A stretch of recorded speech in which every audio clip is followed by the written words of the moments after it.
Hello everybody, welcome to the second session of the 2020 OR Society Careers Open Day. Welcome back if you were with us for the first session. Welcome for the first time if you're new. The video recordings from the first session will be available to everybody in the very near future, so you will be able to catch up on that. Okay, before we get started, I'm just going to run through some basic housekeeping. Sorry for repeating this if you're in the first session, but it's important that everyone knows how things are going to work. We suggest that you, while the presentations are going on, that you position the speaker box up in the top right-hand corner of your screen so that you can see all of the information on the slides. Please use the chat function if you want to send us messages rather than raising your hand. We'd encourage you to submit questions for the panelists for the Q&A session that we've got towards the end of this session. Use the Q&A function which appears on the bottom line of the control panel. You should be able to see which questions are being submitted. And if you have preferences for any particular questions, you can click on the thumb symbol to upvote them, and they shoot to the top of the list, depending on their popularity. As we mentioned, we record these sessions, so the videos will be available as soon as we can after the whole day is finished. And you should be aware that we've got a system of one-to-one appointments with exhibitors. So if you haven't already done so, make sure you book them as soon as you can to avoid disappointment. Now, we were having a little bit of shuffling around of the orders for this session. So I do apologize if that doesn't quite match what you're expecting.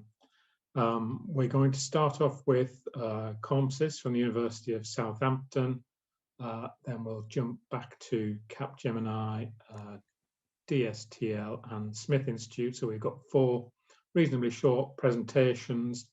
Please submit your questions through the presentations, and we'll have a session at the end for all 4 exhibitors to answer the questions you're submitting.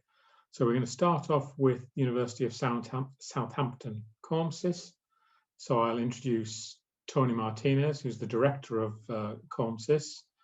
He'll be joined by his colleagues, Julie Hickman, who's industrial liaison for CORMSIS, and Alan Zemko, who's an associate professor in OR School of Maths at Southampton. And they'll be joined later by another of their colleagues, Peter, another industrial liaison officer. So Tony, over to you. Thank you, Gavin. I will share my screen.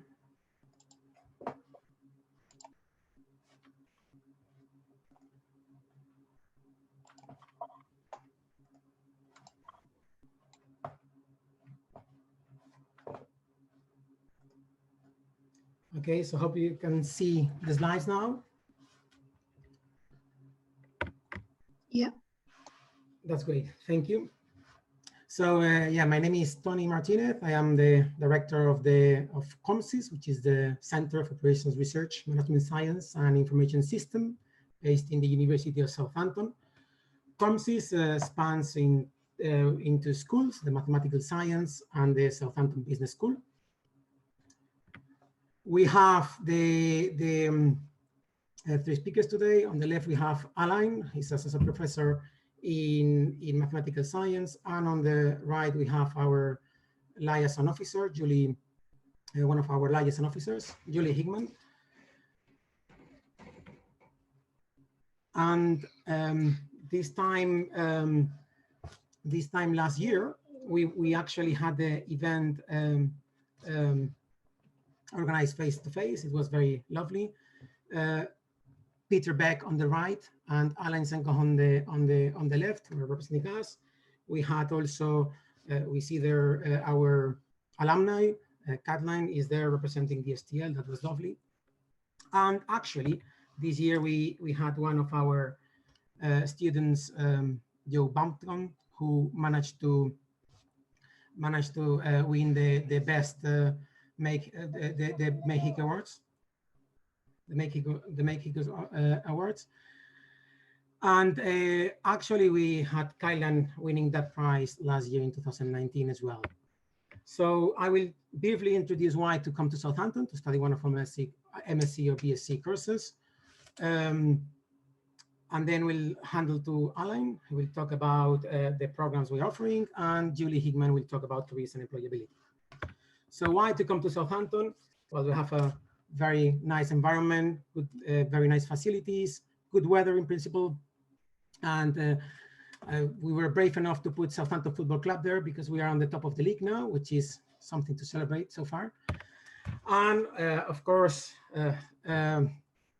we have been ranked 9 in the world on the QS Global Rankings in 2021. Subject specific in statistics and OR, we were ranked 37 in the world, 13 in Europe, 8 in the UK. And we had Mayhicks Awards this year and last year.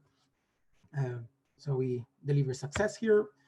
So as a research group in operations research, management science and analytics, we are one of the largest groups in the UK. We have been achieving impact and increasing our research reputation over the last 50 years. We are over 70 researchers, and we have generally over 200 MSc students across the 6 programs we offer in both schools. We have strong links with industry, commerce, public sector, and non-governmental organizations. Julie will talk about that a bit more. We offer some industrial-based projects, MSc projects. And we have a extensive UK and international network.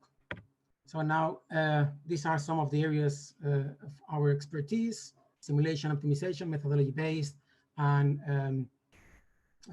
well, healthcare, predictive prescriptive analytics, transport and logistics, and risk and uncertainty.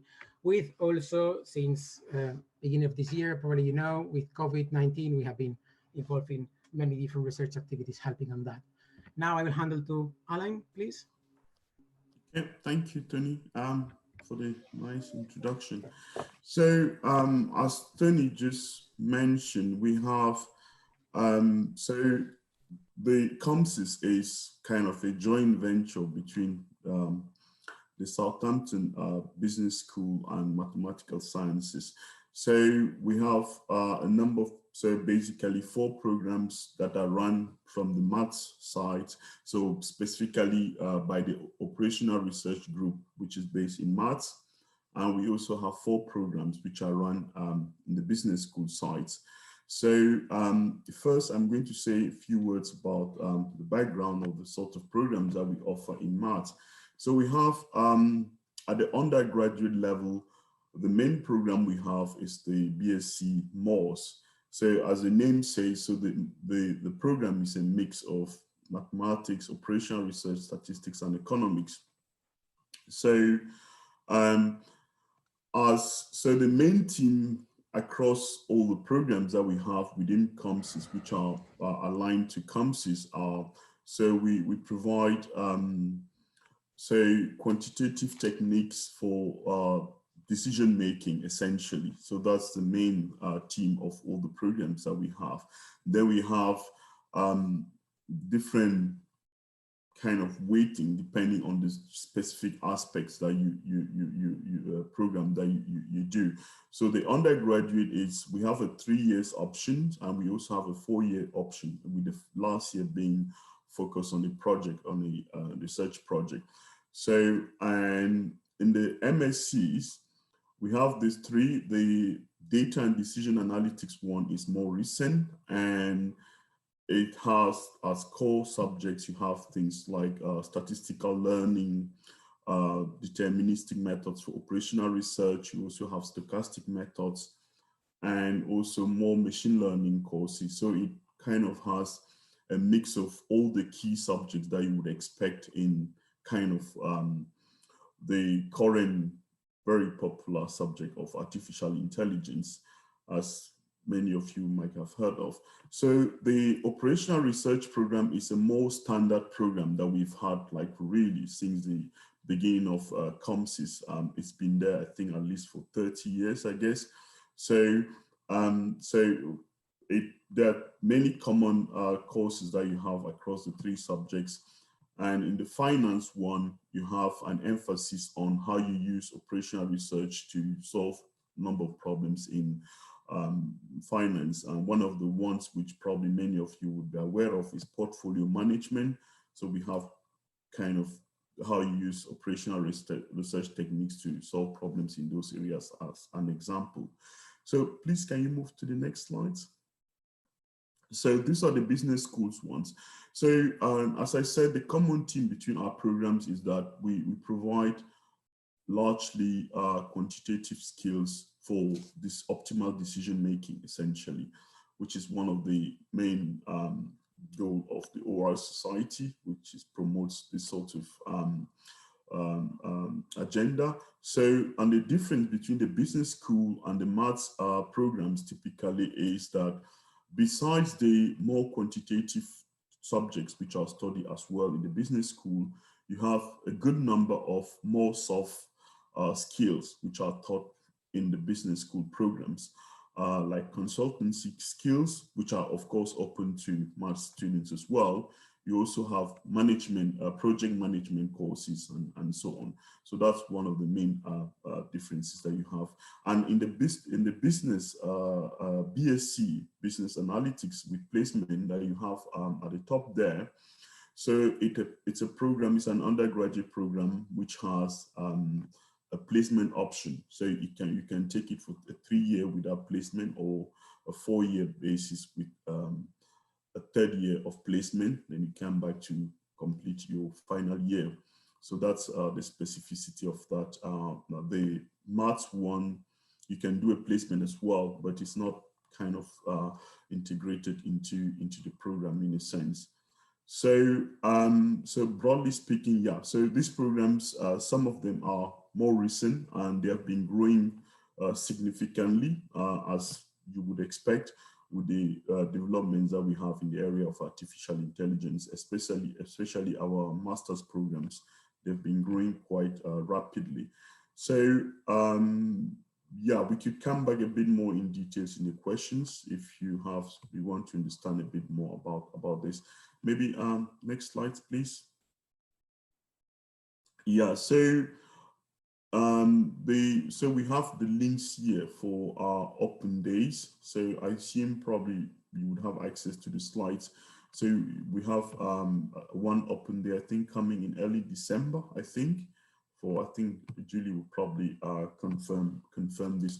Maybe to close this, I would just like to maybe add a few comments on the fact that one of the also common theme between all our programs is that we offer skills related to computational elements of science more broadly, as you would expect. So we offer courses on Python, R, and almost all the courses, the quantitative courses that we have, they have an element of computation, some software skills which are incorporated in them, and so on. And we also actually teach things like Python and so on, and they are incorporated in a lot of the courses that we teach, say, which are quite crucial skills in this age, as you can imagine.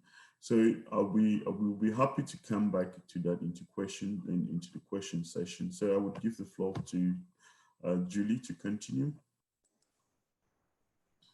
Hi there. Thank you very much, Alan. Thank you very much, Tony.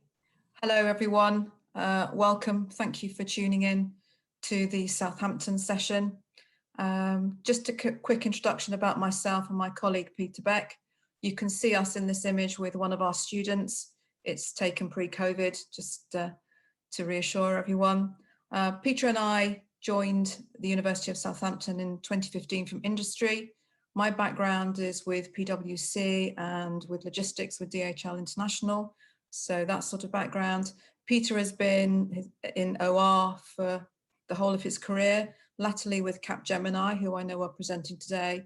And he joined with me because he was a recruiter from Southampton University, recruited students to Capgemini. So he flipped and he joined the university sort of from the other side of things, really. So Peter and I work together, and our primary role is the kind of external facing element of the CORMSIS, MSc and other programs, and to make sure that students get exposure to industry, all sorts of individuals, and also to make sure that our programs are relevant when people are looking for employment and they've got the right skill set. So we ensure that we continuously seek feedback from our external contacts. So next slide, please. Okay, so coming on to our real world projects, this is very much focused around the CORMSIS MSc programs, and this really is one of the unique things, I think anyway, about Southampton. We offer for the MSc dissertation, so the sort of third semester, the opportunity to compete for an external project. So it's kind of almost like a mini consultancy assignment, and we run a kind of careers and employability interviewing session. So students get to kind of experience the kind of real world interviewing scenario for a particular project or initiative. So this is some of the projects we were able to offer this year. As you can imagine, it was a very different year this year. In previous times, the projects were face-to-face, and we very much enjoyed students actually going and co-locating with project sponsors around the UK and beyond. But this year we switched our projects to virtual working, which from feedback so far seems to have been a success. But it's a really great opportunity for industry and academia to work together through the student projects. So it's something that Peter and I are very passionate about, and it's something that is really attractive for students thinking about joining CORMSIS programs. Moving to the next slide. More generally, again, one of the areas Peter and I focus on is external industry engagement. So I've just put a few items on here just to sort of demonstrate some of the things we do. We have a strong relationship with Boeing. We run a case study. Boeing sponsors some of our prizes at our prize giving, and we're very much appreciative of their support for what we do. And we had a PhD student who left us to join Boeing, and I see in the chat there was an interest about a question related to PhDs, and that's fantastic. We haven't covered it in this program, but it is something that we would very much like to share with those that are interested. We also recognise that some students are interested in starting up their own businesses. So as a university, we've got seed funding, we've got Future Worlds, we've got lots of opportunities for people to explore their own ideas. But likewise, we work with EFMD Global. We participate in their virtual careers fairs, where global organisations are engaged in recruiting in different parts of the world. So there's EMEA for Europe, Asia Pacific and the Americas, looking at different sorts of sectors. So we're actively involved in that community as well. We have a fantastic alumni community, and do connect with us on CORMSIS alumni group on LinkedIn if you would like to keep in touch. And there's an image there of one of our students who, a Chinese student that's actually working for Facebook in the UK. And actually she came back this year to speak to our students. So semester 1 for CORMSIS MSc programs, we always have some practitioner talks. So students get a sense of what they can achieve with their MSc or other qualification from the University of Southampton. So just to move on to the next slide, we are also aware that actually our students are amazing and they achieve great things. So this is us actually in February celebrating success, and Boeing very much support us in this. And we gather together students, academics, sponsors, academic supervisors and external sponsors to share success and to celebrate the kind of achievement of those students and moving forward into developing their careers in the future. So it's a really good time for us to bring everyone together and to celebrate the CORMSIS community. So moving to the next slide. Really, this is us again. This is Alan, Tony and myself. You will get these slides separately, but we just want to sort of share with you our email addresses. So if you want to contact us around any of the areas that we've discussed. Obviously, there are questions, but if you want to do that individually, our contact details are there. CORMSIS are on Twitter, so do follow us. Or if you want to join our group on LinkedIn, you'd be most welcome. So I think that's it for this session. And thank you all for listening in and for your time. And I really hope that's provoked some interest for you. And I hope to answer some of your questions later on. Thank you, Gavin. Great. Thanks, Julie. Thanks, Tony and Alain, for that session. So we got questions flowing in through the Q&A function. We'll be dealing with those at the Q&A session at the end of this after we've heard from 3 more of our exhibitors. So I'm going to jump straight into the second group, and that's Capgemini. Many moons ago, I was a consultant at Capgemini. So we've got Aberdeen Sadiq and Tanyaka Niamande, both associate consultants, both of whom graduated from the University of Nottingham. So over to you guys. Thank you very much. I'll just share my screen and then we'll kick off.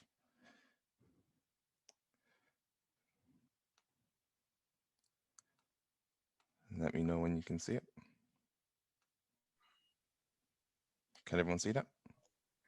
Yeah, that's perfect. Cool. No worries. Yeah, so yeah, good afternoon, everyone. Hope you're having a good time. So welcome to our Careers Day exhibition. So we're just going to give you a quick whistle-stop tour about Capgemini and Capgemini Invent, some of the capabilities that we offer, a day in the life of being a management consultant and how you can apply your analytical skills to a fulfilling career. So just to kick off, to introduce ourselves. So as kindly mentioned, I'm an associate consultant. I did a mathematics degree at the University of Nottingham. And within Capgemini, my practice is insight-driven enterprise. So it's just more focusing on the data science capabilities of my work. Over to you, Tanaka. Hi, everyone. I'm Tanaka. I'm also an associate consultant in the same practice as Aberdeen in insight-driven enterprise. We both went to the University of Nottingham and I studied economics there.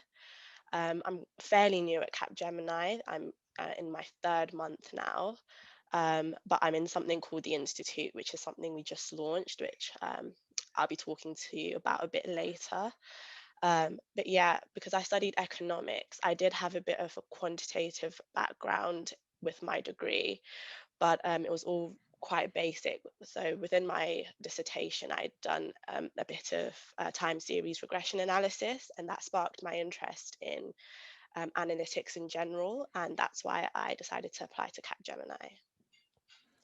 Yeah, I can share similar thoughts with that with you, Tanaka. So I joined about just over a year ago, and I just remember feeling that I wanted to continue using the analytical skills that I gained with my math studies. So like, again, like regression analysis or logistic regression, and just kind of seeing how that can be applied to real world solutions. So I was always really keen to get involved with a job that encapsulates that. And I feel like Capgemini is definitely a place where you can do all types of data science and machine learning and apply it to real world situations. So that was my motivation for kind of finding a career in consulting. Moving on to the next slide. So just to give you a brief overview of Capgemini. So our slogan is to bring into life what's next. So we always try to be as innovative, that's the word, innovative, with our ideas and our propositions. So we're always trying to see where we can add value to businesses and where we can make sure they're running as efficiently as possible. So Capgemini is made up of 2 arms. So we have the main Capgemini group, which is not consulting, but more of a back end. So this is working on, I guess, more of internal projects in the business and more of a developing side of the business. So that's like the larger arm. So it's like, you know, spread across multiple countries, hundreds of thousands of employees. So stretching from America, which opened about 5 or so years ago, to India, France, the UK, etc. So there's quite a bit of opportunity to network with your employees around the world, which is an underrated part of the job. And we also have the Invent arm where me and Tanaka reside. So this is the consulting arm. So we have offices all over the UK. And this is where we work with clients at their client sites to deliver their desired solutions. Move on to the next slide. So what Capgemini really desires is a mindset that desires a change. So as we know, the world is moving really quickly, and even with this year, things are changing at a pace where sometimes we have to act immediately if we want to sustain ourselves. So having a mindset that always focuses on what's next, always focuses on how to adapt to current situations is very key to life, and also as part of the job. Just to give a breakdown of the capabilities that Capgemini Invent offers. So it's made up of 6 capabilities. So depending on your skill set or desires, you can fall into one of these 6 capabilities. So if you are more analytically driven, that's for insight-driven enterprise. If you're more focused on the tech side of things, there's also capabilities such as future technology. There's also capabilities that deal with branding and customer engagement, innovation and strategy, and just dealing with people and how to manage people in organizations as well. Just to give you a bit of a flavor of some of the clients that we've worked with.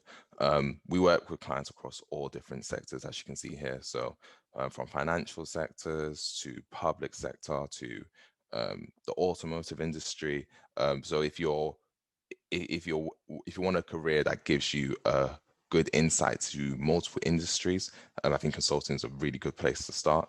So as you can see, we've worked with clients such as IKEA, Unilever, Free, HSBC. So if you do change your career down the line, I guess you kind of had a feel of what that industry would be like should you move on.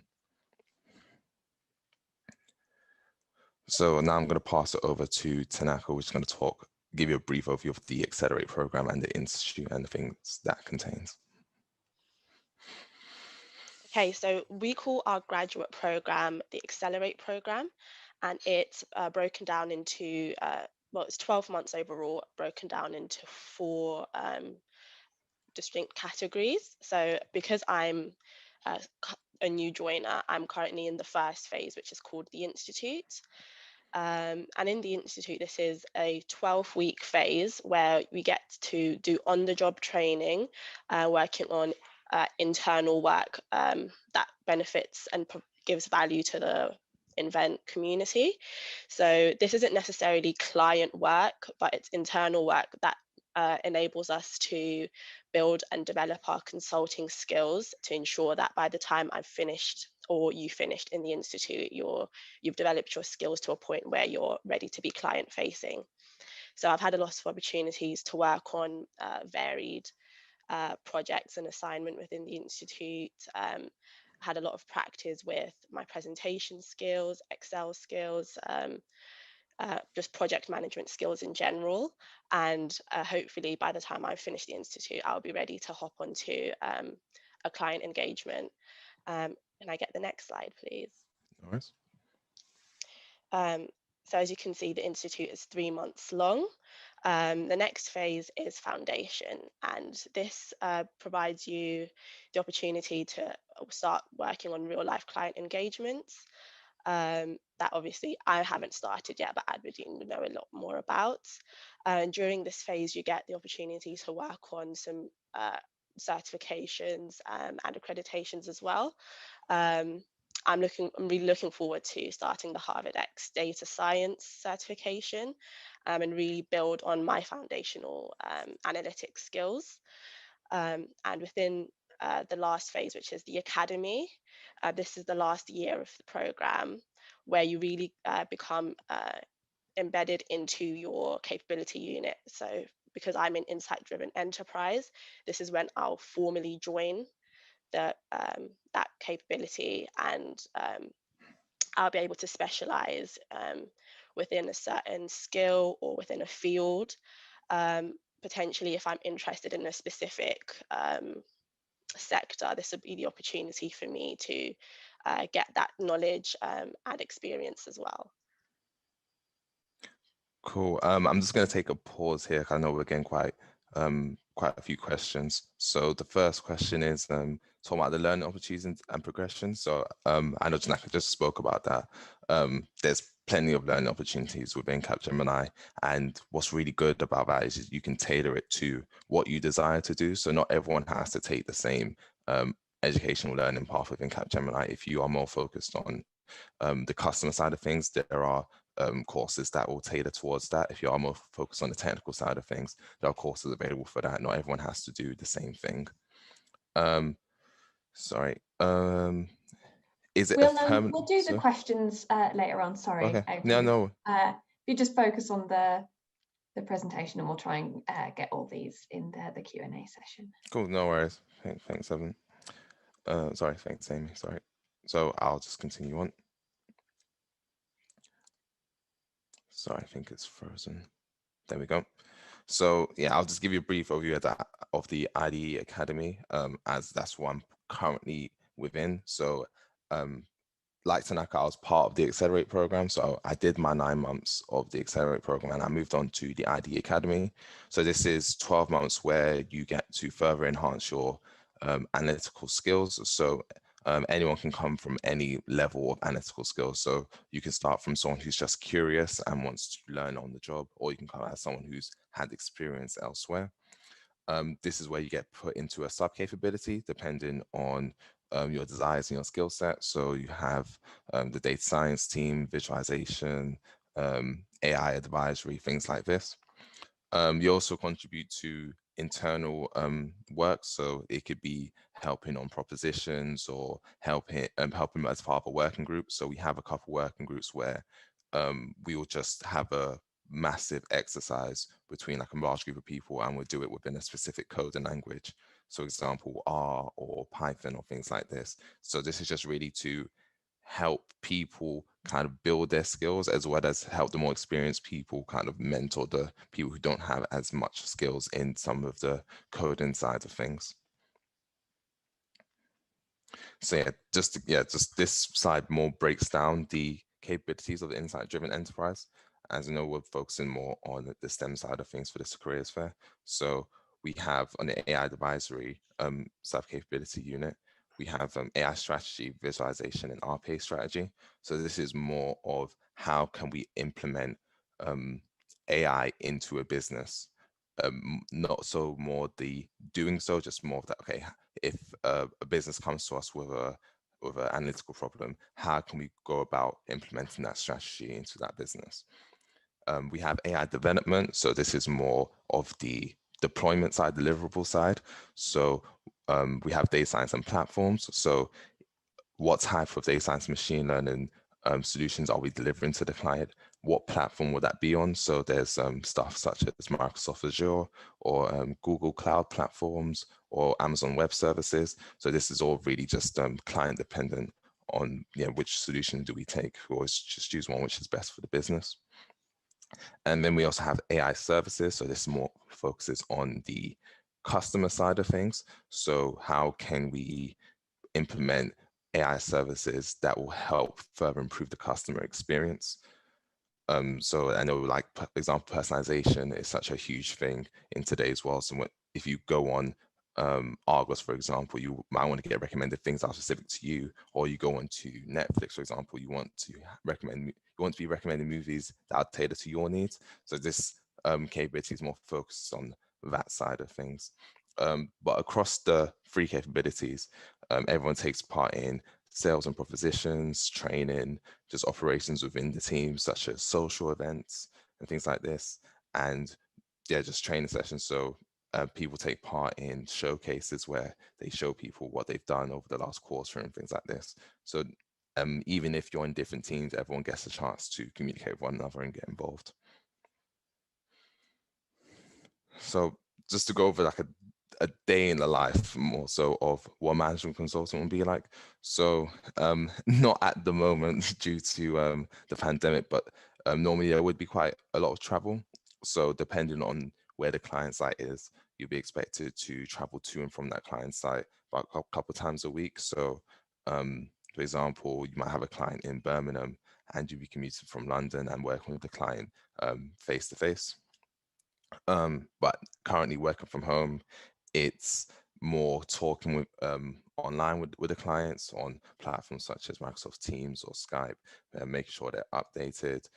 Also, for me personally, I also have a daily stand-up with my team just to touch base on what everyone's doing, making sure everyone's okay. It's quite flexible, so if you do need to work from home some days, that is perfectly possible. Most Fridays, people do choose to work from home, so if you need something that fits your lifestyle, Capgemini can definitely provide that. There's a whole bunch of roles depending on what type of challenge you're looking for. So you're not necessarily restricted to an analytical role. If you do decide you want something maybe that deals more with the customer, you're more than happy to do that. And there's a large network system, especially within the insight-driven enterprise division of the business. We're a largely growing business, and we're getting more and more people who are very keen to get into the analytical world. So we have such a massive and quite a family-like network, which is quite enjoyable for me. Yeah, so I'm just going to pass back to Naka, who's going to talk over the application process. Yeah, I'll just do a really brief whistle-stop tour of this. So this is quite similar to a lot of other companies. However, I would say that the main thing that I enjoyed about this process was the strengths test. This is because it was really streamlined, and it didn't include too many different stages. So it included a verbal assessment, a numerical assessment, and a strengths assessment all in one, with also an opportunity to display my skills via a video interview. And I really enjoyed this because I also got to learn a lot more about the company through this process. After this was the assessment center, which I luckily got to do in person because this was before the pandemic. However, now we have to do everything virtually. So the assessment center will be done virtually as well. And this included a one-on-one interview and multiple group exercises and micro assessments. These weren't too difficult, but they really did test a lot of my skills, and it took me out of my comfort zone a great deal. So I would say for these, just the most important thing is to stay calm and to be yourself, and just let your natural strengths shine through. And yeah, finally was just joining the team. This was an incredibly smooth process. I got a 3-week induction at the start, where it was just meeting my team, networking with the wider community, a lot of socials as well, which was fun. So yeah, it was all around a really enjoyable process, and I know I'm really biased, but I would suggest that everyone applies to Capgemini if you are interested in the type of work that we do. Yeah, if you want to keep in touch with us or speak to any of us, we'll send the pack after this meeting. So I think we sent it to Amy. So we should be able to have these packs to read over if you do wish so. We're also on Facebook, LinkedIn, and Instagram. So you can keep up with the latest work that we're doing if you want to communicate with us. I'll add my LinkedIn in the chat as well, so you can communicate with me if you have any questions. Yeah, we will be free on Thursday for any one-to-one sessions if you do wish to speak to us. Yeah, I think now is a good time for questions. Do I have time for questions? No, I'm gonna put in. We'll leave the questions until the Q&A session after all of the presentations. So thanks to Aberdeen and Tanaka. We'll move on to our next session.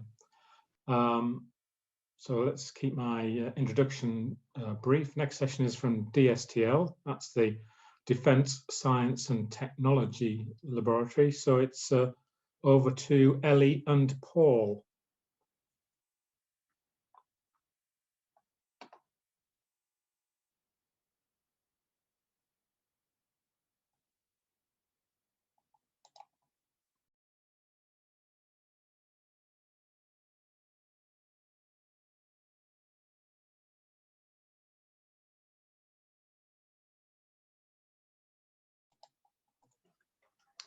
Hi, Ellie, I don't think we can hear you.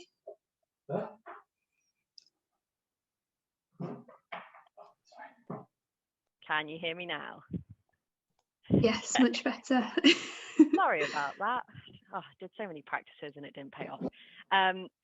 So as I was saying to myself, essentially, I just want to explain a little bit about what Dstl does, and then a little bit about what I've done within my job and the graduate scheme. So a little bit about me first. I graduated from Oxford Brookes University with a BA in International Relations and Politics in 2019.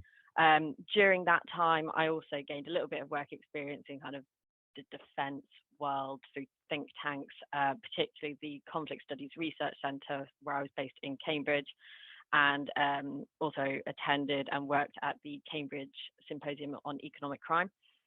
And then in my final year at university, I applied to the Dstl graduate scheme and went through all the application process to then get accepted in about, I think it was March time. So I wrote my dissertation on grey zone warfare, which is a little bit about what I kind of work on now and really interested me at the time as well. And a little bit on the kind of fun stuff is I'm also part of the Dstl netball club. So we have quite a few sports clubs. Obviously, we had about 3 games before COVID hit. And I'm also a competitive skier and more recently for leisure as well. So what is Dstl? Hopefully this video will work. Let me just check.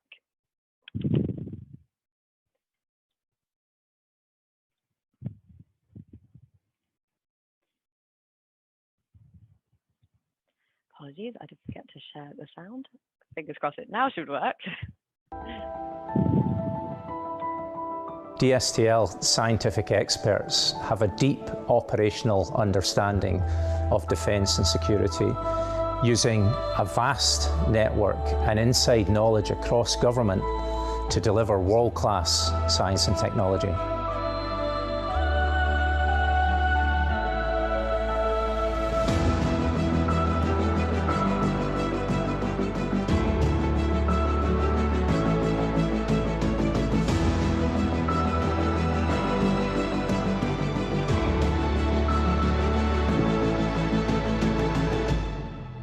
Our aim is to demystify and exploit science and technology for our customers so we can give them technical advantage and superior capability.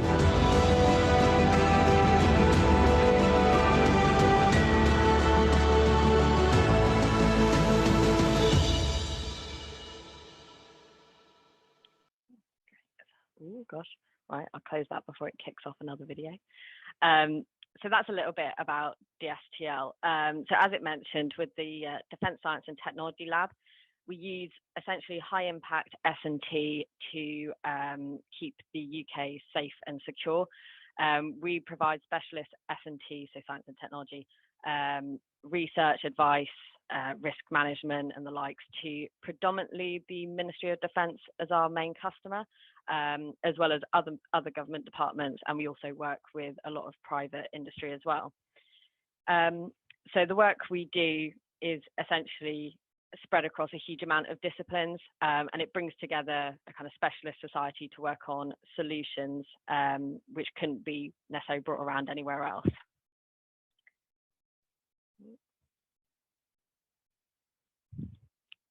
Okay, right. So some of the Dstl sites, so we're based out of 4 sites, which are home to about 4,500 employees. So there's Portsdown West, Fort Halstead and Alverstoke. Portsdown West and Porton are our main sites, housing the kind of majority of employees. However, kind of Alverstoke and Fort Halstead are kind of more specialist. As well as our core sites, we also have Dstl embedded within numerous organisations within the country. So MOD main buildings, Ministry of Defence, Department of Transport, kind of Home Office as well. And we also do international secondments. So we have some people embedded within the US and some within our counterparts in Australia, just to name a couple. So what we do, so hopefully all going well, we should have a poll to run. So I just want to ask, has anyone prior to today heard of Dstl? So I'll give that a couple of seconds just to get a kind of idea, because I know I hadn't heard of it before.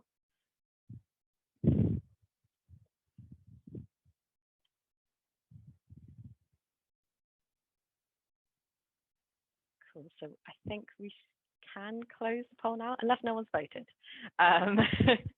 So essentially, I just wanted to get a gist as to how many of you have heard of us. Yeah, so it's about 50% hadn't, 23 is a yes, but only by name. So hopefully this will prove insightful for you guys. So actually, you may have heard of us without realizing, just through watching the news and some of the work that we have been involved in. So fingers crossed this is actually going to work. Gosh, it's been very slow. So we worked on the forensics on the Parsons Green bomber, which you may have remembered a while back now. We work on the Maple Autonomous.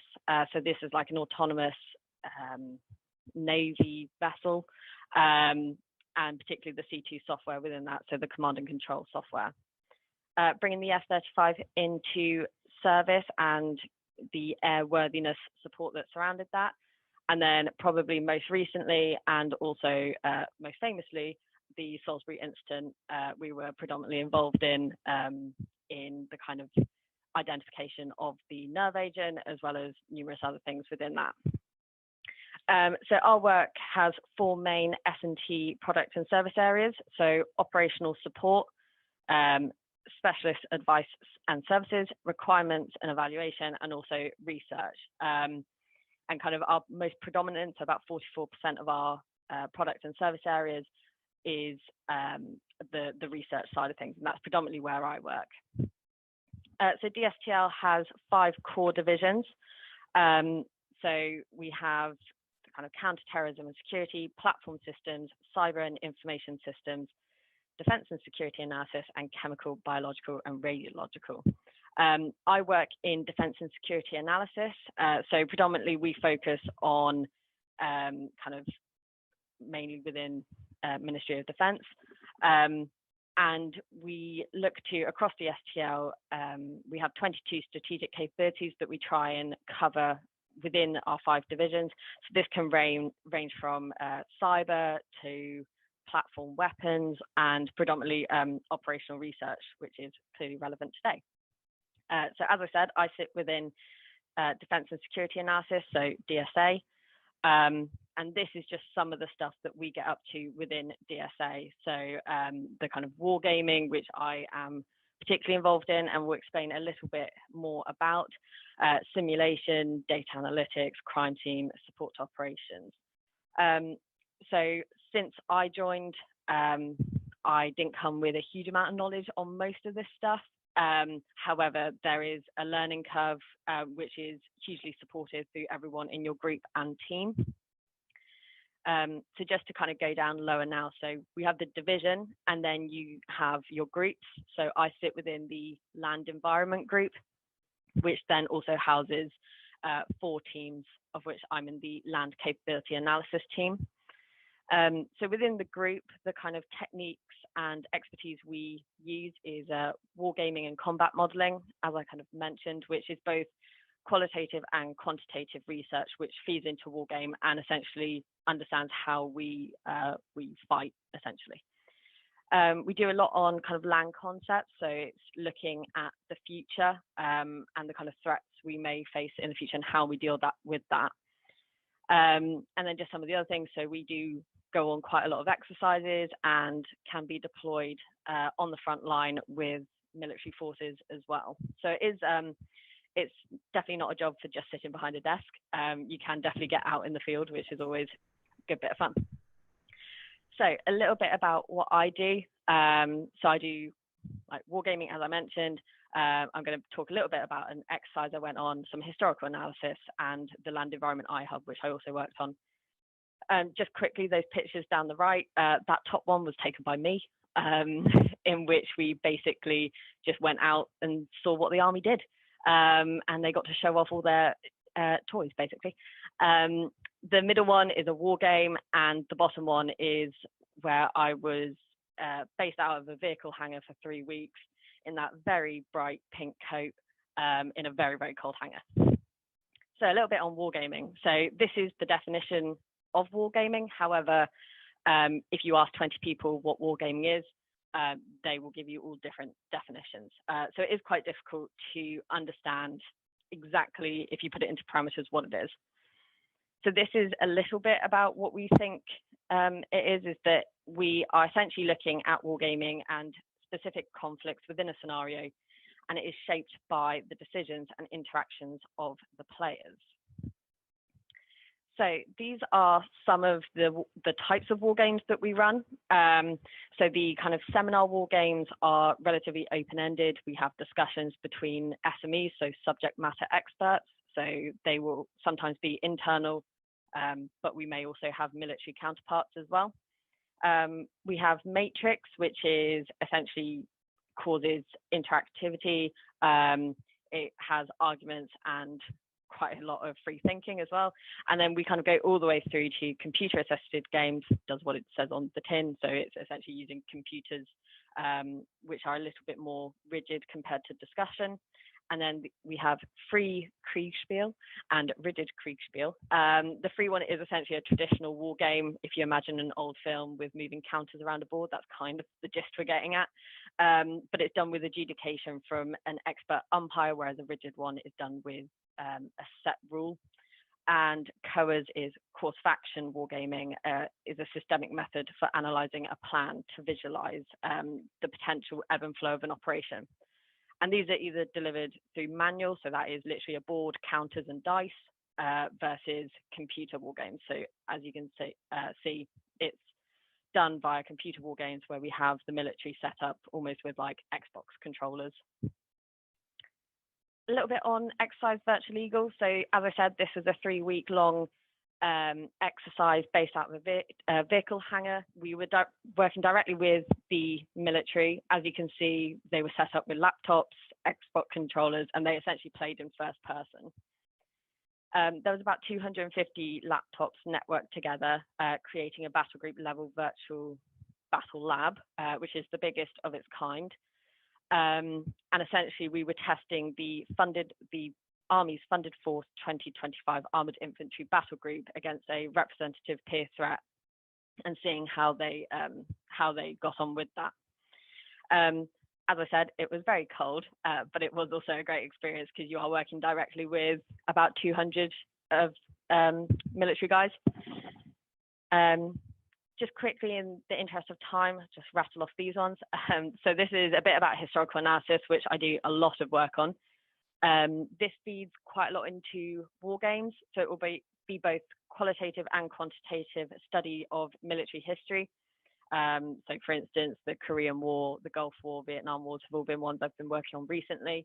And essentially it's to calibrate models and war games and essentially check they're realistic, and it's the validation of them as well through the numerical extraction of statistics. So essentially it is going through lots of literature and trying to find out the exact amount of stuff that they used within a particular battle. So it's really interesting and has a big impact within war games. Finally, the Land Environment Integration Hub. So this is understanding essentially all the work that was going on within Dstl and where the gaps were. Obviously, there were certain boundaries set out by UK Army headquarters, but it was an opportunity to work directly with them. And for me at the time, being a relatively new starter, that was quite a big opportunity to be able to get to have a first-hand understanding, but also input into a lot of the meetings that we had there. So it was a chance to also lead my own work strand and create information packets which were distributed within our group, but it was also a chance for us to bring all this information from across the lab into one singular place as well. And on top of that, I also briefed senior analysts and brief this at an internal conference, as well as speaking to kind of 1-star, 2-star level within the military. So that's quite senior, about what we had found out. So again, it's a really good opportunity for you to develop your kind of speaking skills, but getting that opportunity to speak directly to senior customers. So some of the opportunities to join us, we're currently recruiting for the following roles: so operational analysis, data scientists and data analysts, and wargamers. As said, so the form and online test, they close on the 9th of December. And essentially the whole process is a verbal and numerical test, and then you'll get sifted through, and then you have a recorded question time, and then questions, potentially if you get through to the interview stage, you then have a one-on-one. And that is me done. Thank you very much. Great, great. Thanks, Ellie. As I said, we'll leave the questions until after the next presentation. We'll move swiftly on. We're a little bit behind, but we've got a bit of time after the end of this session, so we should be okay. Next up is the Smith Institute and Dr. Jamie Beacom. Hi, thanks very much. I'll just share my screen now. Okay, there we go. So hopefully that's visible. Hi, yeah, so my name is Jamie, and I want to talk to you today about the Smith Institute and how I found myself working here and some of the opportunities that we have available. So it's not moving. Okay, great. So I just wanted to start off with a short video introduction from our company CEO, Heather, who will do a much better job of, who will do a much better job of introducing the Smith Institute than I can. So this is its world premiere, so I hope you're excited.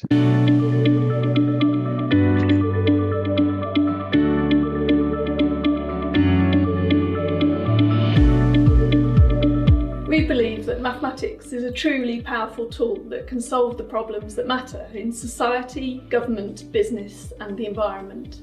Mathematical solutions can have powerful impacts from the very broad and complex, such as tackling climate change, to those that we see in the everyday world, such as having enough electricity at the right time.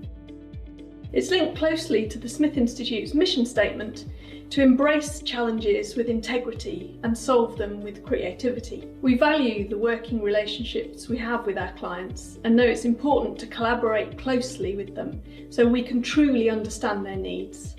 For us, it's about developing honest and lasting relationships, and above all, creating the right solution to their problem, whether that's optimising a schedule or dealing with uncertainty around supply and demand.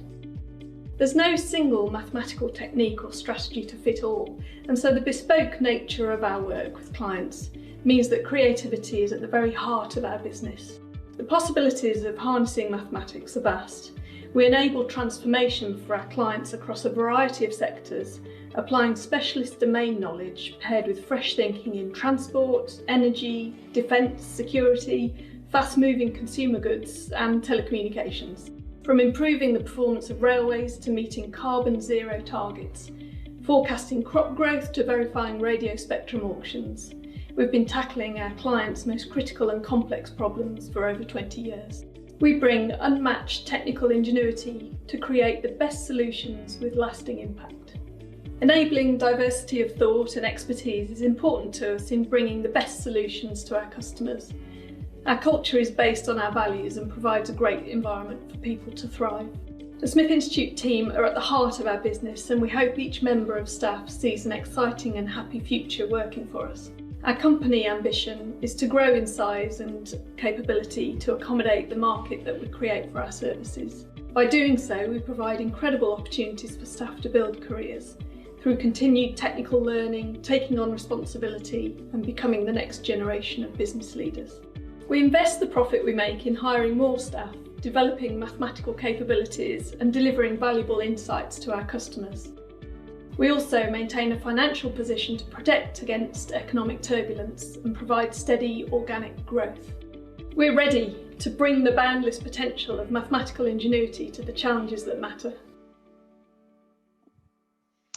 I just want to clarify that I did not choose that video because I appear in several cheesy stock photographs.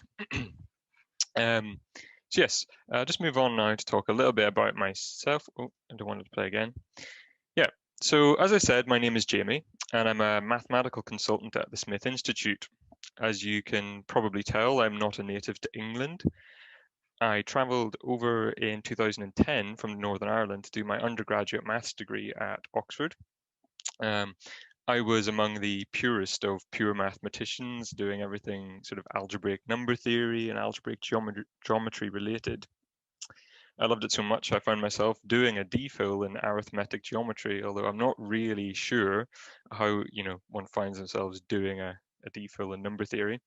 It's not something you just fall into.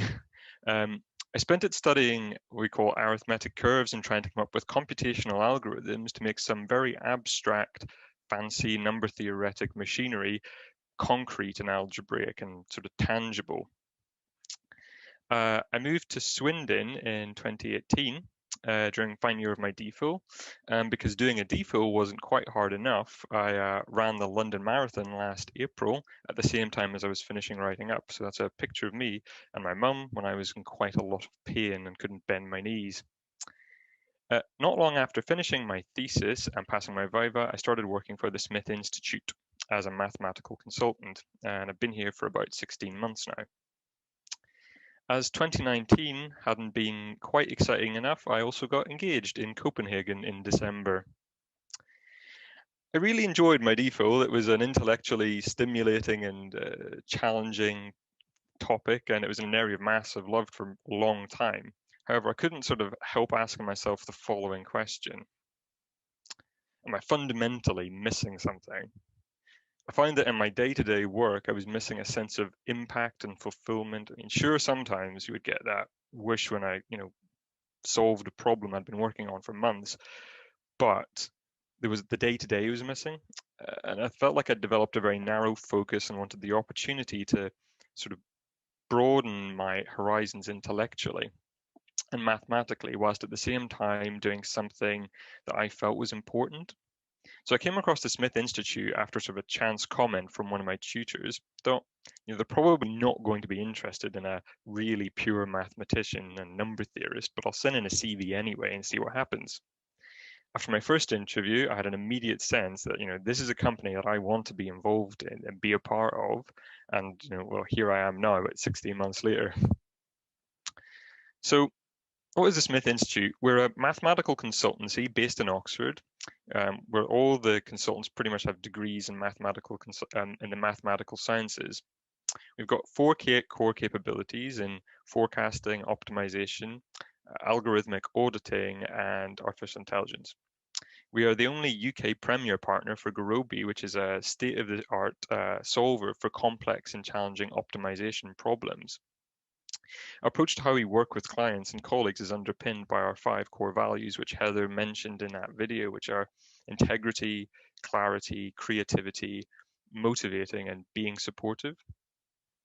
We've worked with some big clients across a range of sectors, including EDF Energy, Coca-Cola European Partners, the Federal Communications Commission in the US, and National Grid Electricity Service Operator. National Grid is one client that I've been involved with recently on a really interesting project, which I'll delve into next. So this is a project which is going to appear in a case study on our company website soon, so look out for it. But the main idea is that National Grid, is balancing generation and demand for electricity precisely to maintain a secure and high quality electricity supply for Great Britain. The control room predicts when supply and demand will be imbalanced. When there's an imbalance, they instruct generators and consumers known as balancing mechanism units to change their power levels or provide other balancing services to ensure system security, such as response. Response is readiness to provide generation or demand at short notice to help National Grid recover from something like an unexpected event where maybe a power station goes down. So it's critical to the security of national infrastructure. As you can imagine, this is formulated as a very complex optimization problem because you've got lots of constraints on this, one of which is matching demand with the generation. At the Smith Institute, we've been supporting National Grid as they modernize one of their core software tools in the balancing process using our expertise in optimization and algorithm design. The legacy algorithm was written at a time when generation was provided by less than 40 fossil fuel powered power stations. But changes to the energy market, including hundreds of smaller renewable BMUs like solar panels and wind units, is driving the need to modernize alongside a national grid commitment to a future zero carbon network.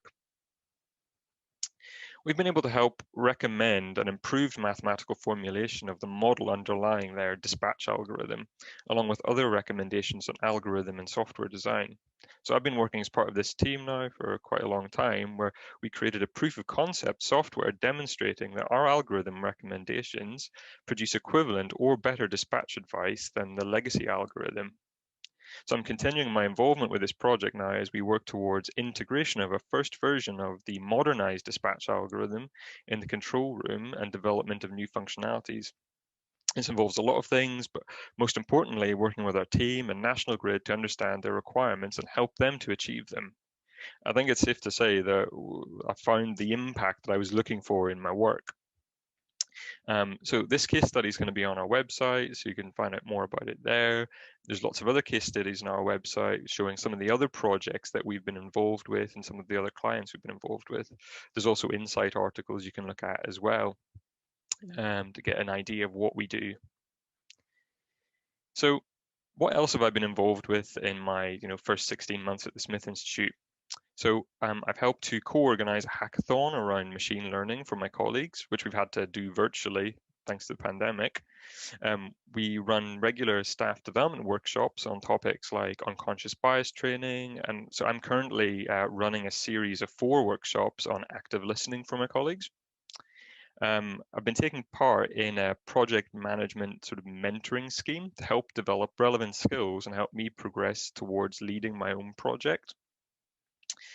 Earlier in the year, the company paid for me to train as a mental health first aider, something I've always had an interest in and was involved with at university, so that I can help to support my colleagues and run events to promote sort of positive mental well-being. For example, running an event on imposter syndrome.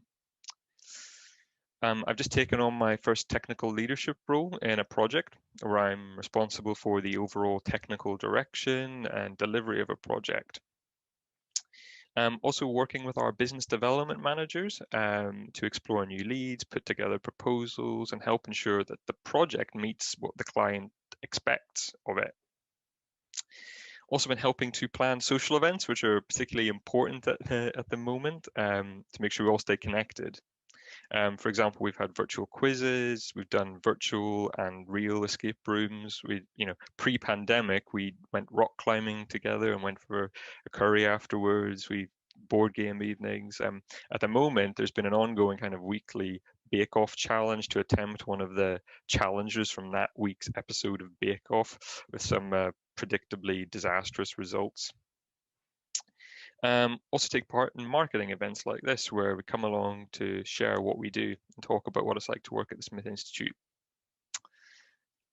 So what have I taken away from my first 16 months at the Smith Institute? So as I mentioned before, I was looking for fulfillment and challenging work, and I found it as well as worthwhile and impactful problems. At the pandemic aside, at the Smith Institute, we have the option of working from home almost all the time if we wish, which has been great for me because it allows me to have flexibility to live in Swindon, where my partner's work is based. My colleagues live all over the place, so Exeter, London, Cambridge, Oxford, Birmingham, Worcester, Lancaster. So that's really one of the big draws, I think, for people is that flexibility. The work environment is incredibly supportive.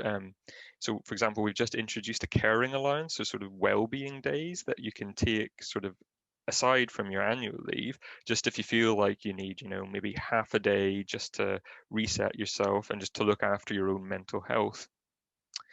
I feel like my colleagues take an active interest in my career development, and they're always eager to find and give each other opportunities to progress and to learn.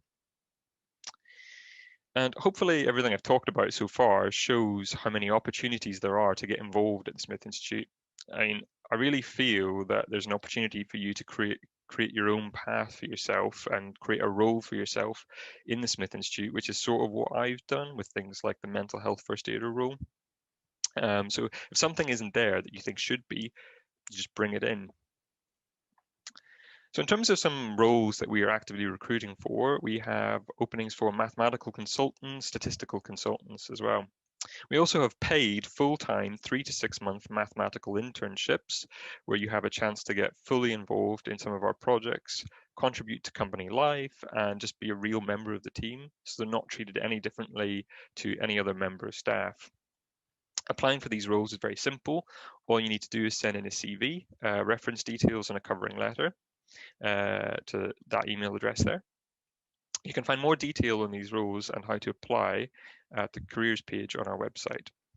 The next step after applying is pretty relaxed, general interview, which at the moment would be done virtually. We want to find out about you, what your interests are, what experiences you have. This is followed by a skills-based interview for technical roles. This isn't about getting it right, but showing how you approach real-world problems. What matters more is how you approach problems. Are you intellectually curious? Are you a creative problem solver?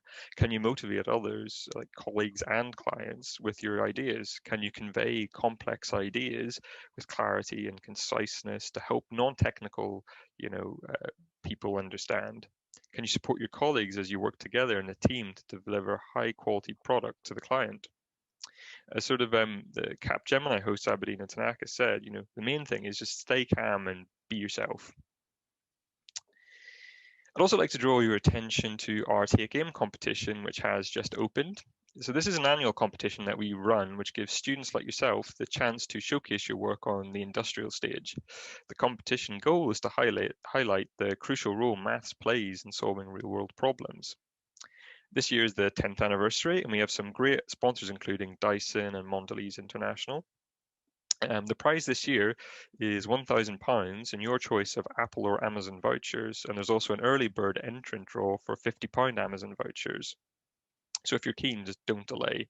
It's just a 250-word submission describing your mathematics, your research, what you're interested in. Your delegate pack should include more competition details, or you can visit our website at this address. So yeah, brilliant. Thank you. We're going to have to stop you there. Sorry, slightly running over, but brilliant. Thank you. We'll hand over to Gavin now, and hopefully awesome questions. And hopefully, if there's anything else you were going to cover, we can cover it in the Q&A. Great, thanks very much, Jamie. That's very interesting. So if all of the presenters would like to show themselves and unmute themselves, we'll work through some of the questions that have been submitted. Okay, the first one I'm going to tackle,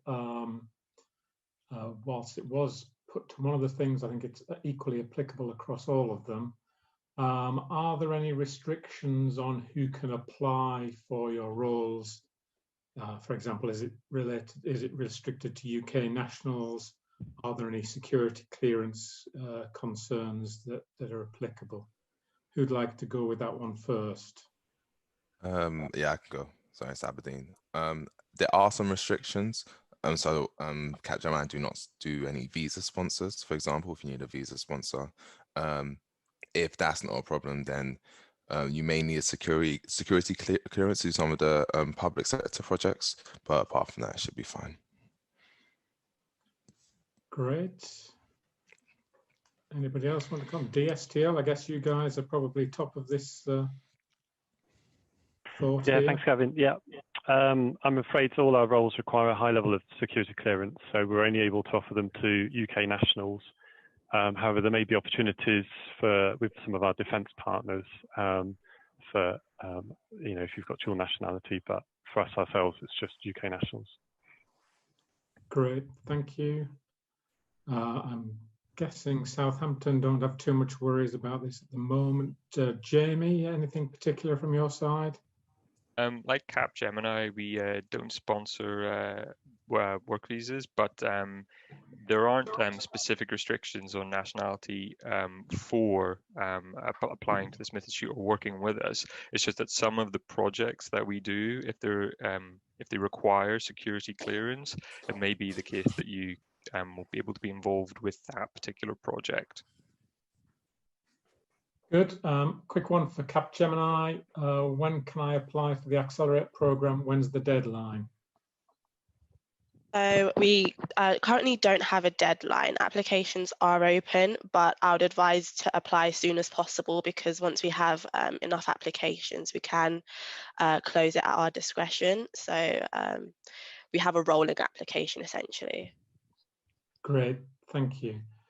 Okay, a question for everybody. Aside from recording my degree, what else might I do to demonstrate that I'm qualified or a good fit for your organisation? Who fancies taking that one first? Yeah, I can take it first. So for DSTL, we'd probably be looking at kind of the extracurricular, any leadership roles if you've been within a society, particularly if you've had to do presentations within your degree or present analysis. Those would be the kind of extra things to flesh out your application that we'd be looking for.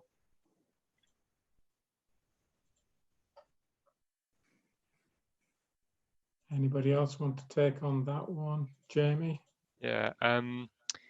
Aside from sort of your degree, it isn't essential, but it can be beneficial and sort of applying to work with us if you have some way of demonstrating that you have used your experience to help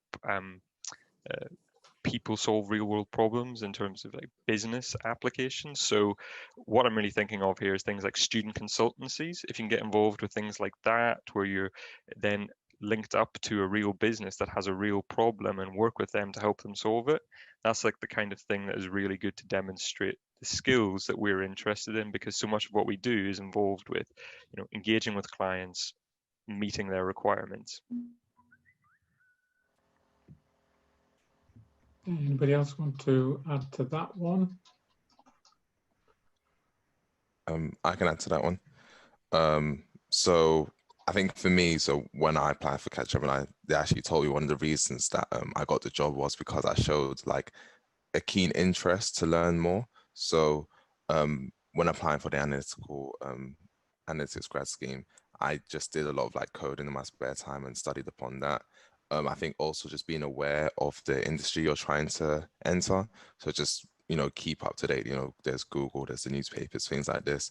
This will really help you. It'll help you and it'll help you in like, it'll help the interviewer. So it just shows that like, okay, you have a keen, genuine interest in the industry you're applying for. And it can also show when you're doing further learning, okay, this is what he's interested in. He's actually put more work behind this to pursue this career. So that'll be my advice. Great, thank you. Okay, next one for our colleagues at Southampton. What's available in terms of scholarships for MSc courses, for example? Sorry, I think you might have slightly misread that. I think they're asking if our master's scholarship is a good fit for the Southampton degrees. Well, I was trying to extend it out. I'll answer that one if that's the case. The scholarships offered by the OR Society are indeed a good fit for the courses at Southampton. Are there any other scholarship opportunities for people applying for master's courses? Yeah, I think maybe I can say something quickly there. Maybe Julie might probably have some more knowledge in it. So yeah, I think we have a few from the math side. I'm not sure whether they are open with the business school as well. We usually offer some partial scholarships as well. So I think about 3 or so a year, although in the current COVID situation, I'm not sure whether they would be open this year, but yeah, annually we have about 3 or so scholarship for our master's programs. In addition to other external opportunities like the Oral Society one. We've had a few in the last few years as well. A few of our students who have had the Oral Society scholarship, which is obviously larger than the amount of money is obviously larger than what we offer. But yeah, it's something, I guess. In the SBS in the Southampton Business School, we don't offer a scholarship this year, and we do have some potential scholarship for PhD funded by the South Coast Doctoral Training Partnership. So if you are interested in a PhD, there are some opportunities, funding opportunities, but not from MSc at this stage. Okay.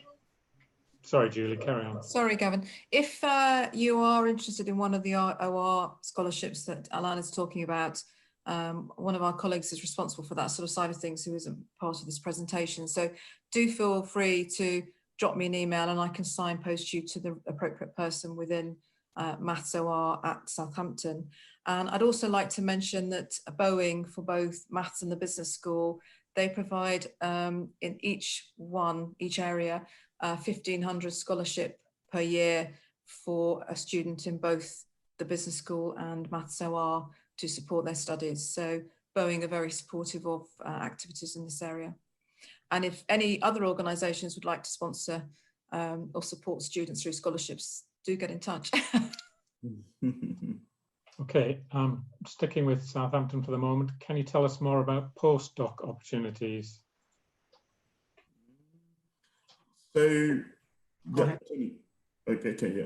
So just a postdoc opportunity. So we don't really have like, I know some universities occasionally might have something, some postdoc positions, bit like scholarship. We don't really have that. So postdoc are more on a kind of project base. So if someone at Southampton has a project in a specific area where they like to recruit someone, so they would advertise that. So at the moment, probably we probably have a few projects coming. So usually, I personally am running a project. We'll be opening for recruitment from December.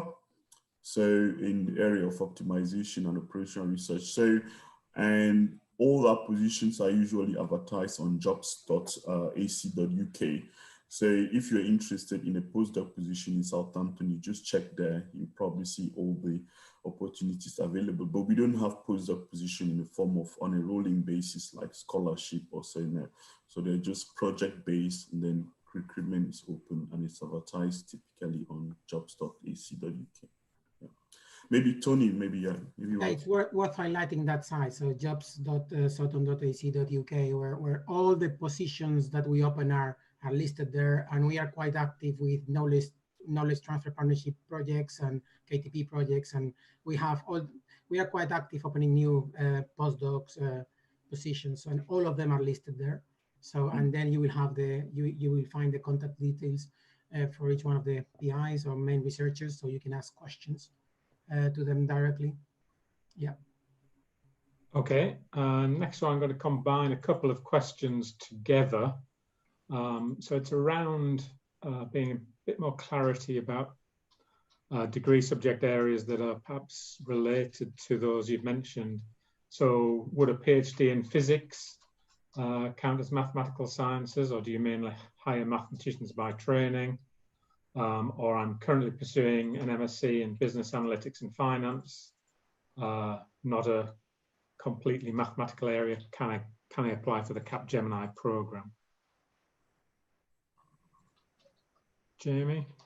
Yeah, just answering on behalf of the Smith Institute, most of our employees do have a background in mathematical sciences, by which I mean mathematics, physics, engineering, computer science, data science, operational research. And most have higher degrees, so masters or PhDs.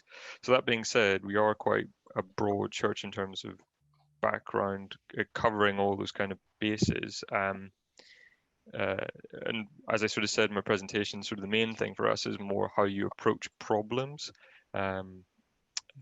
So, I mean, I didn't think that I would be suitable because of my number theory background, because I had very little real world experience, but it was about how I approached problems in my interview.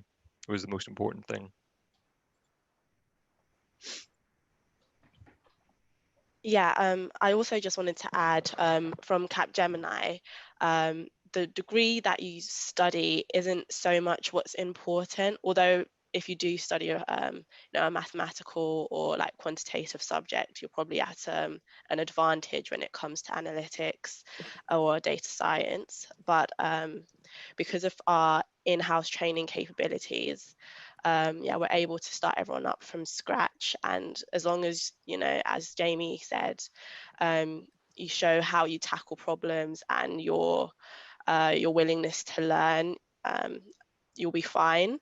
So although I did study economics, that's not really, it was a bit quantitative, but not so much as physics or maths or like any of those other subjects. Yeah, just to add to that, I think the main thing that Capgemini is looking for is just a keen interest in analytics rather than you've done analytics before, because again, I think we understand that you're coming in at a graduate level. We don't expect you to have solved the world's problems at that point. So it's just more just an understanding of analytics and just how to think analytically. So that doesn't need to necessarily cover any sort of degree. So it could be, I did maths, but even then there was a lot of people who didn't do maths who were just fine in the assessment center.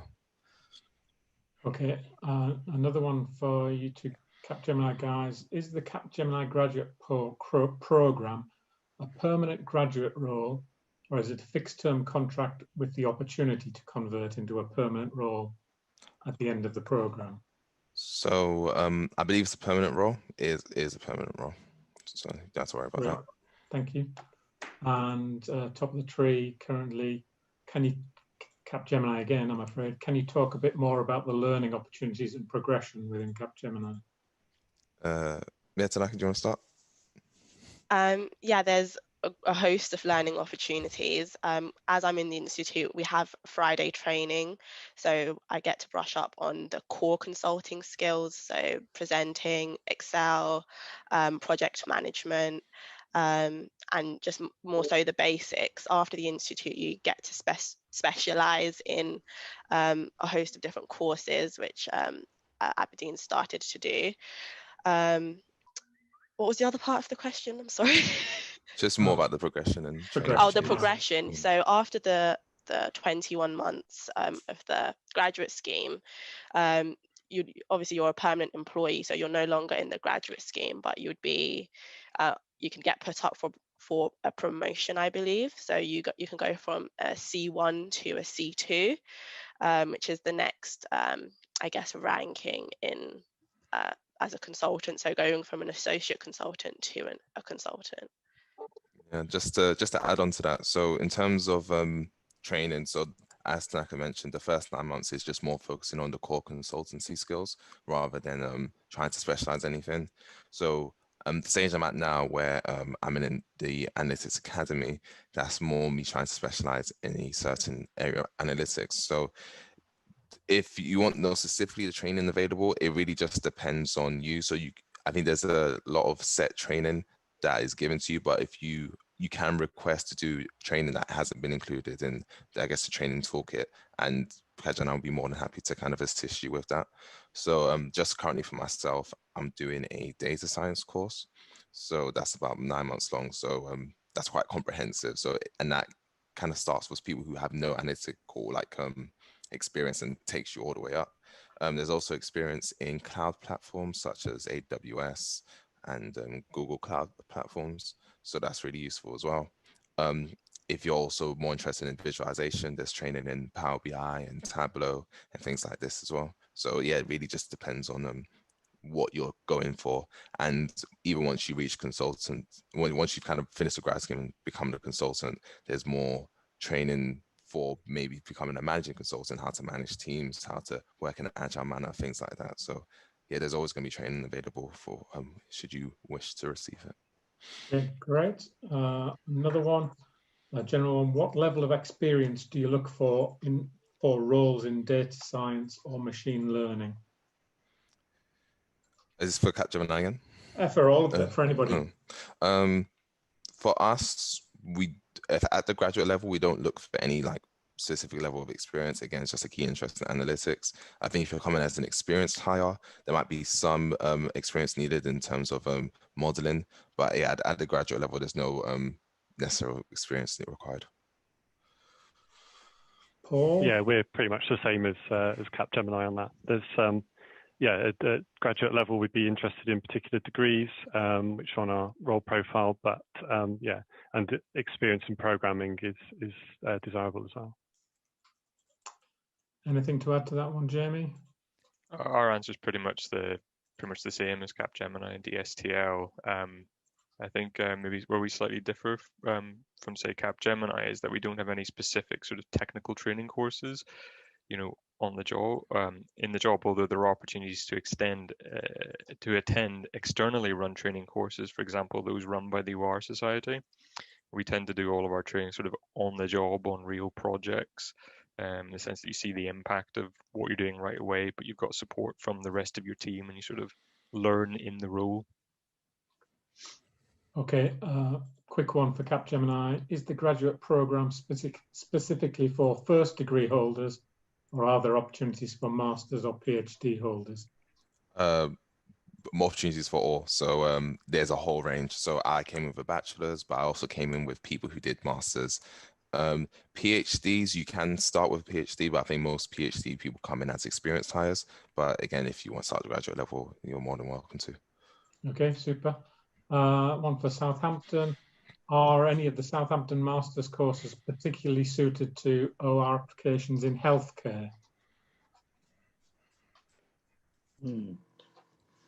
So maybe, yeah, I can start with that. So I think all the masters that we have a significant component of, we have some courses actually on healthcare. I think we all have OR courses for healthcare. So we have a few of our staff members, at least we have at least two colleagues who are experts in OR techniques for healthcare management. Christine Curie and Honora Smith, they are not here with us. And I think from the business school side as well, we have one of the UK leaders in that area, which is Sally Bracewald, that some of you might know. So I think we are well equipped in that area. So both in the research aspects of things, as well as in the courses that we offer. So we have significant component of our courses to involve OR in healthcare modeling and so on. Yeah. Okay, great. Thanks, Alan. We've got a lot more questions, but we'll get round to answering those offline and sharing. Yeah, there's a quite a popular question here, just for Jamie. What are the main challenges in updating the energy network algorithms in terms of future-proofing for new alternate energy sources? Yeah, unfortunately, just because of confidentiality arrangements with National Grid, there's not very much more I can say beyond what I've already said. So yeah, that's quite a tough one to answer, unfortunately. All right, and then just finally, for Southampton, a few people want to know how you can be a lecturer at Southampton Business School. What are the requirements, and maybe a little bit on the application process? Yeah, so it's actually the same, probably I forgot to say that, but it's the same. So all the opening positions we have are listed in that on that site, jobs.sutton.ac.uk. So if we have opportunities to join as a lecturer, then we will post them there. We have been quite proactively actively this year. We hire, like in the business school at least, we hire more than 15 lecturers, I think, last year. So we're expanding. So it's surely there will be some more opportunities. And then finally, sorry, just one Dstl specific one. Do you offer any summer internships in OR? We normally do, because we recognise the great opportunity that they provide, but unfortunately this summer we're not able to offer any, but hopefully it's something we can do again in the future. There are other opportunities, some opportunities available in some of our other divisions, which are on dstlgrads.co.uk, but I'm afraid probably not any in our analysis division this year. No, that's great. All right, thank you very much.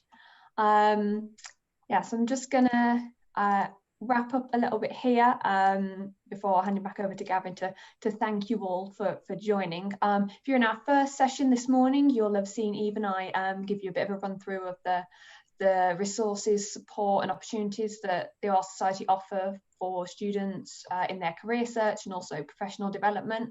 So if you've missed that, you can watch the video when it's sent around to you after the event. But student membership is completely free, and if you're a student member, you can also get our post-student rate for just £1 a month as well once you graduate. So you can just take the last few minutes of this session. You can sign up to be a student member. The links to that should be in the chat. If not, Eve will pop them in now. And then also you can grab one of our remaining few one-to-one sessions with some of our exhibitors taking place on Thursday.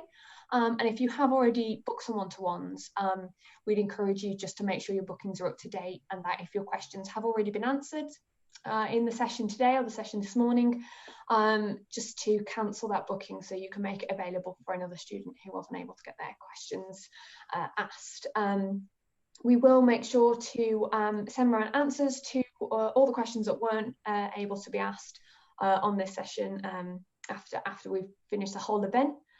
And yeah, just hope to see all of the students at our next session, which is starting at 2:30. So I'll hand over back to you, Gavin. Great, thanks, Amy. So great big thanks to all of our presenters today. Hopefully all of you listening in have found that useful and some inspiration for a future career or further study. As Amy said, we've got a third session of the day starting at 2:30, so please do come back for more of that. We've got 4 more great talks lined up from Atkins, IBM, FICO and the Government OR Service. So I look forward to seeing you later this afternoon. Thanks very much. Cheerio.